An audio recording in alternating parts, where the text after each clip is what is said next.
guys, video nani sekarang kaisa gaming app ni bagi shaman lain na, abang karami circle gaming app. Norok yang te kengma game tengah mana tai, abang ka 100% secure tai legal gaming app.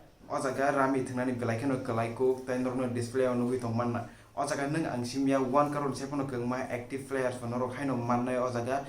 Norok description box tanggai, ane description box tanggai download kaina di registration kai kira norok nugun aja 2000 bonus manai abong ka welcome bonus rami circle rami thnani belaikan like ko tai nangni mobile nukma kana besek smoothly ke choli tong taja machine tong norok download kai di tai thungdi. Game involves an elements of financial risks and may be addictive. Please play responsibly at your own risks.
Nang tong gui siang cứ thang tong go nang ya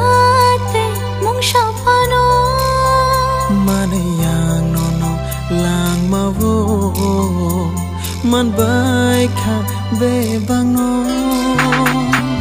manai no ane khapa kobor chavoi thango sai chu chu no ma wan shugiyang tongo